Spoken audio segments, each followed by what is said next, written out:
प्रमद बर' बायदि थगायसुला लिडारजों थानो नाङा। फेरेंगा बायदि मोजां सोद्रोम गैयै राव बाहायनो रोङै सुबुंजों थानो नाङा। राकेश ब्रह्म बायदि दाउखा बायदि मानसिजों जेरै गाबा दाउखानि गोसोम बिनि गोसो गोरबोआबो गोसोम। आयेन कानुन गैया, जेबो गैया, अननाय खाननाय गैयै अन्थाइ बिखाबाबै बिथांमोना गुलि गावनानै जिउ फोजोबदों। दिनै रायजोफोर प्लिज नागारदो। बे इउपिपिएल दोलोआव सासेबो मोजां लिडार गैया। साफ्रोमबो लिडारानो थगायसुला। बै बिथांमोना इउपिपिएल जानानै बेबायदि संसार जानांदों। फैसाखौनो गान्दु लालायनानै बिथांमोना उन्दुनायनि सावगारि नुनो मोन्दों। बेगसे बेगसे खुलुमबाय। दिनै जों बयबो मिथिगौ बिटिसि हालामाव जेब्ला 2020 मायथाइनि उननिफ्राय प्रमद बर' बिथांनि दैदेननाय इउपिपिएल सरकार फैदों। बिनि गेजेरजों दिनै जों बिटिसिनि थागिबि सुबुंफोरा दिनै सोरलां बोरलां अबस्थाजों थांनानै थानांदों। दा बेयावनो नोंथांमोना नुनो मोन्दों माखासे न'खरनि हालोद। नाथाय जाय बिथांमोना दाख्लैसो बिएसइउ नागारनानै बिथांमोनहा इउपिपिएल दोलोआव जगदान जाहैदों, बिथांमोना खौथि खौथि थाखाखौ बिथांमोना गान्दु लानानै उन्दुदों आरो बेगफा बेगफा फैसा लानानै बिथांमोना गावनि न'खरसिम लानानै थांनो बिथांमोना बाहाग खालामनाय माखासे फटक सावगारिफोरखौ जों नुनो मोन्दों। अब्ला जों साननानै नायदो रायजो राजाफोर, जाय दिनै दुखुथिया बर' बिमा बिफाफोरा सान्दुं मोनथिया अखा मोनथिया सोमावसारनायनि मुङाव आलादा बड'लेण्ड सोरजिनायनि मुङाव प्रमद बर'नि दैदेननायजों बिथांमोना सान्दुं अखा जेब्लानो आबसुआ बिथांमोनखौ हांख्रायो अब्लानो बिथांमोना सोमावसारनायाव बारसोमदोंमोन आरो खायसे खायसेया गावनि बेसेन गोसा सम आरो जिउखौ होनानैब्लाबो बिथांमोना उदां बड'लेण्डनि थाखाय सोमावसारनायाव बारसोमदोंमोन।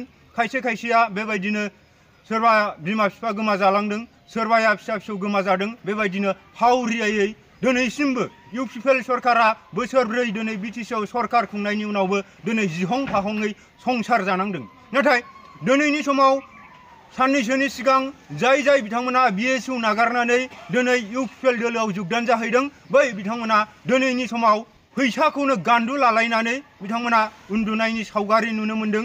बेगसे बेगसे गाव गाबागाव बाहागाव गोलैनायखौ बिथांमोना बेगाव सोनाय सावगारिफोरखौ नुनो मोन्दों। अब्ला मानो थाबावनो रायजो राजाफोर जाय इउपिपिएलखौ दिनैसिम सापर्ट खालामबोदों। दिनै जोङो थैथां आलादा उदां बड'लेण्ड सोरजिनि थाखायनो जों गावखौनो बावसोमबोनाय आरो दिनै नोंथांमोननि नाजानायजोंनो प्रमद बर'नि दैदेननाय इउपिपिएल सरकारा बिटिसिआव दिनै सरकार दानो हादों। अब्ला नोंथांमोना एफाग्राब नोंथांमोननि सुप्रेम सेक्रिफाइसखौ होसेयावबो दिनै नोंथांमोना मा मोनखो? दिनै जुदि सरकार दाखांनायनि उनावबो दिनै बेबायदि जिहं फाहं जानानै थायोब्ला बे फ्लेगआ जों गायनाय नङा। बे फ्लेगखौ सोर गायफैदों? बिथांमोना इउपिपिएल ना बिपिएफ जों जेबो मिथिया। नाथाय पिक्चारखौ नुनायलाय जोङो मोनसे आबेगिक जोंनाव सिखांदों, जोंनाव दुखु मोननाय फिल सोमजिदों। दिनै इउपिपिएल सापर्टार गोदो गोदाय इउपिपिएल सोरजिजेननायनिफ्राय दाजाजेननायनिफ्राय बिथांमोना इउपिपिएल जानानै बेबायदियै संसार जानांदों। नाथाय जाय दाख्लैसो बिएसइउ नागारनानै बा बिपिएफ नागारनानै बिथांमोना इउपिपिएल दोलोआव जगदान जाहैदों, बिथांमोना दिनै खोरोमदावमोन, निफुमोन, सोरबा जेन्थुमोन।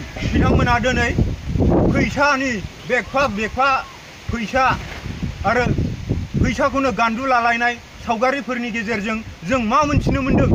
अब्ला दिनै इउपिपिएल सरकाराबो जाय समाव प्रमद बर'आ जोङो सरकाराव फैयोब्ला सोरबा बन लायना जाग्राया बन लायना जानांला, अन्थाइ देना जाग्राया अन्थाइ देना जानांला होननानै बिथांमोना बुंबोदों। दिनै जौ फानग्राया जौ फानना जानांला होननानै खोथा होबोदों। होख्राव गारमा गावब्राहां बिथांमोना बुंदों न'खर न'खर साख्रि होनायनि खोथा। बिथांमोना बुंदों जोङो बर' रायजो राजाखौ बा बर' हारिखौ गेरेमसा माहारि दानायनि खोथा बुंदों। नाथाय बबाव? जोङो जुदि दिनैनि समाव साखरि बाखरि गैयाब्ला, मावना जानायनि थाखाय सुबिदा मोनाब्ला, लाइमोन बेखार सेंग्रा सिख्लाफोरा जुदि कन्ट्राक्ट खामानि मोनाब्ला अबेनिफ्राय सुखु सान्थिया फैगोन? दिनै प्रमद बर' बा इउपिपिएल सरकारनि माखासे दैदेनगिरि बिथांमोना बुंबोबाय थादों बिटिआर सान्थि गोजोन गोरोबथानि गेजेरजों गाव इउपिपिएल सरकार खुंनायनि गेजेरजों बिटिसिआव सान्थि फैबाय होननानै बुंदों। नाथाय सान्थिया नोंजों आंजों नांलाय खमलाय जायाबानो जे बेयाव सान्थि दं बेबायदि थोंजोङै फैया। दिनै जों सान्थियै थांनानै थानोब्ला जोंनो माखासे इक'नमिकेलि सोर्स नांगौ, जोंनो रिसोर्स नांगौ। थांनानै थानो थाखाय जों माबा मोनसे मुवा बेसाद बायनो फैसा नांगौ, थाखा फैसा नांगौ। दा थाखा फैसा गैयै न'खराव जोङो मालाबा बानलु गैया, मालाबा संख्रि गैया, मालाबा फिसाफोरनि नांगौखौ जों सुफुंनो हायाब्ला बै समाव दावरावआ सोमजियो। जेराव फिसाय आरो बिसिनि गेजेराव बिफा आरो बिमानि गेजेराव बा बिमा बिफानि गेजेराव फिसा फिसौनि गेजेराव बेबायदि दाङाबाजिया सोमजियो। दिनै जोंनाव इक'नमिक सर्सआनो गैलाबा रिसर्सआनो गैलाबा जों थाखा फैसा उत्पादनखौनो खालामनो हालाबा जोंनाव माबा मोनसे इन्डास्ट्रिबो गैयाब्ला मावनानै जानो माबा मोनसे कम्पानिबो गैयाब्ला बबे लामाजों सान्थिया फैखो बबाव सान्थि नुदों आरो नोंथांमोना जाबायदि ससियेल मिडियानि गेजेरजों नोंथांमोना सालाय स्लिप जालायनाय गोदै खोथा राव बुङो नाथाय नोंथांमोननि जि कमिटमेन्ट होनाय बे कमिटमेन्टनि उल्थायैसो नोंथांमोना एक्सुवेलाव खामानि मावो। दिनै नोंथांमोना थोंजोङै सान्थि फैबायबो होननानै बुंनो हाया मानोना नोंथांमोननि बिटिआर गोजोन गोरोबथानि उनाव आरो इउपिपिएल सरकारा इउपिपिएल दोलोआ बिटिसिआव सरकार दानायनि उनावबो जनक जोंसार बिथांमोना गिबि खेबनि थाखाय जिउ नागारनांदों आरो बिनि उनाव फेरेंगाजों दानानै होजानाय एनजिअनि बै बिथांमोना दिनै हाग्रायाव थांनाय माखासे बन लायलायनाय बिथांमोनखौबो दिनै बिथांमोना आयेन कानुन गैया जेबो गैया अननाय खाननाय गैयै अन्थाइ बिखाबाबै बिथांमोना गुलि गावनानै जिउ फोजोबदों। दिनैनि दिनाव बेसेबां नोंथांमोननो एग्जाम्पल होनांगौ दिनै जोंनि आखायाव मेरला एग्जाम्पल दं अब्ला नोंथांमोना जाय दिनै बर' हारिनि दुखुथिया गोरिब गुन्द्रा जाय भटार्स नोंथांमोन बर' बिमानि गोरबोआव जोनोम मोननाय नोंथांमोना खनबैसे थगायजाबावनो दिनै बेबायदि थगायसुला इउपिपिएल पार्टिखौ नोंथांमोना सापर्ट होनो नाङा। जुदि गमामायैनो प्रमद बर'आ अनोमोनब्ला राकेशआ अनोमोनब्ला फेरेंगा मोना बिथांमोनाव अननाय बिखा दंमोनब्ला दिनै बेबायदि सोरबा गोरिब गुन्द्राया जिहं फाहङै संसार जानांनाय नङामोन। अब्ला रायजोफोर प्लिज नागारदो बे इउपिपिएल दोलोआव सासेबो मोजां लिडार गैया साफ्रोमबो लिडारानो थगायसुला बैसोरबायदि लिडारनिफ्राय जों जानगाराव थानानै जों बिटिसिखौ माब्रैबा जोङो गाबथानो हागोन गोमानाय पावार एन्ड फांसनफोरखौ माब्रैबा जों लाखिफिननो हागोन आरो बै बर'नि सुथुर जाय अना बर'फोर माखासे गोजौ थाखोनि हारसा माहारिनि सुबुंफोर जाय बर'खौ अरायसम गादबनानै नासयनानै नारदबना दोननानै सोलिबोदोंमोन बैनिफ्राय उदां मोननोनो दिनै हाग्रामा महिलारि बिथांनि दैदेननायजों बिटिसि गोरोबथानि गेजेरजों नोंथांमोना बे थिलेबलेब बिटिसिखौ मोनदोंमोन। बे नोंथांमोननि बिटिसिआव 40टा पावार दंमोन बा 40टा डिपार्टमेन्ट दंमोन बे 40टा डिपार्टमेन्टनि गेजेरावनो नोंथांमोना बे बिटिसि काउन्सिलावनो नोंथांमोना एडमिनिस्ट्रेटिभ पावार दंमोन नोंथांमोना गोसो जायोबा माखासे रुलखौ दानानै लानो हायोमोन। दा बैफोर पावार एन्ड फांसनफोराबो बिटिआर गोजोन गोरोबथानि गेजेरजों लानानै थांजाबाय आरो जाय समाव बिटिसिआव बिपिएफ दोलोआ सरकाराव दंमोन बै समाव बर' हारिनि रावबो न'खरखौ दिनै बिपिएफ दोलोआ बेबायदि उच्चेद खालामाखैमोन एभेक्सन खालामाखैमोन नाथाय जाय बर' हारिनि थाखाय सोमावसारबोनाय गेरेमसा बर' माहारि दागोन होननानै गारां जिहां हब्राबोनाय अख्रां गोमसारलायनाय जै बड'लेण्ड जै न' बड'लेण्ड न' रेस होनलायनाय बै बिथांमोना दिनै सरकाराव फैनाय लोगो लोगो बर' हारिनि दुखुथिया बिमा बिफाफोरखौ बिथांमोना गोजां बोथोरावबो उच्चेद खालामो आरो बिथांमोननि थांनानै थानायनि थाखाय बिथांमोनखौ जे उच्चेद खालामनायनि सिगां बबेबा मोनसे सेफटि प्लेसाव दोनहैनांगौ बेफोरबायदिनिबो जेबो एरेन्जमेन्ट खालामालासिनो बिथांमोना हठात गावसोर गोसो जाबानो बायदि बेबायदिनो माखासे एक्टिभिटिसखौ खालामलाबायो बेबायदि राजखौ जोङो किम जन बिथांनि चाइनायावसो जों नुनो मोन्दों नाथाय दिनै बे बिटिसिआवबो प्रमद बर' बिथांनि दैदेननायजों बेबायदि समयसाया फैगासिनो दं। बिनि थाखायनो खबरदार नैबे एमपि बिसायख'थिया नैबे बिपिएफ दोलोनि देरहानायनि थाखाय नङा बा सोरबा इउपिपिएल दोलोनि देरहानायनि थाखाय जानो नाङा। दिनै जुदि नैबे एमपि बिसायख'थियाव बिपिएफ दोलोनिफ्राय सानै बिजाथि देरहानो हायाब्ला बिटिसिखौ आरो नोंथांमोना गाबथानो हागोन बेखौ नोंथांमोना माब्लाबाबो एक्सपेक्ट खालामनो नाङा। बेयाव नोंथांमोना आसा आरो मिजिं लानानै नोंथांमोना जेबो खामानि मावनो नाङा। नैबे एमपि बिसायख'थियाव जै बिपिएफनि सानै केन्डिडेटआ जेनबाय नोंथांमोननि टटेल बिटिसि हालामाव थानाय रायजो राजा जों बर'जों लोगोसे गुबुनफोराबो बे मोनसे हाखराव नोंथांमोनाबो गब्रायलांगोन बे सियर आरो डेम सियर नोंथांमोननि सिगाङाव आं बुंदों।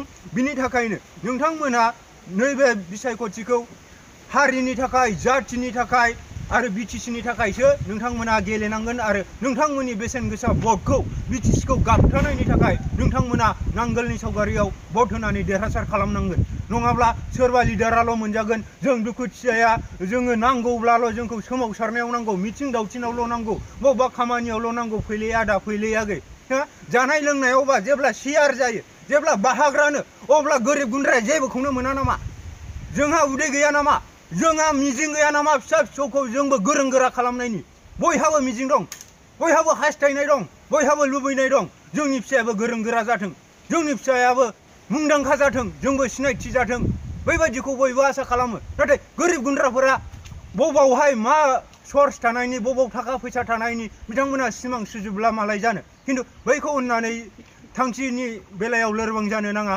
मानोना सोरबा दुखुथिया न'खरनिफ्रायबो मोजां मोजां मानसि जोनोम जायो नाथाय बै बिथांमोना गड गिफ्टेड जायो इसोरा मालाय बेखौ पार्टिकुलार हरखायो नों उमुक जायगायाव थां उमुक जायगायाव थांनानै नों ओरै थोरै सुबिदा मोनहैगोन बेबायदि पार्टिकुलार जोनोमनि समावनो बिथांमोनखौ लिरनानै हरखायो बिसोर एक्सट्रा अर्डिनारि बिसोर गड गिफ्टेड बिथांमोनजों जोङो कमन पिपुल्सफोरा जों तुलना खालामजाया कम्पेयार खालामना लाब गैया आं बे खोथाखौ जाय जोङो कमन पिपुलफोर जोंहाबो जे गांनाय उखैनाय दं जोंहाबो जे मोननांगौ बिनि थाखायसो बुंदों बिनि थाखायनो प्रमद बर' बायदि थगायसुला लिडारजों थानो नाङा फेरेंगा बायदि मोजां सोद्रोम गैयै राव बाहायनो रोङै सुबुंजों थानो नाङा राकेश ब्रह्म बायदि दाउखा बायदि मानसिजों जेरै गाबा दाउखानि गोसोम बिनि गोसो गोरबोआबो गोसोम बेफोरबायदि लिडारजों थानो नाङा जोङो फिन खनसेनि थाखाय बिपिएफ दोलोखौ देरहासार खालामनानै जों बिटिसिआव अनलायनायनि गेजेरजों बयबो संसार जानो होननानै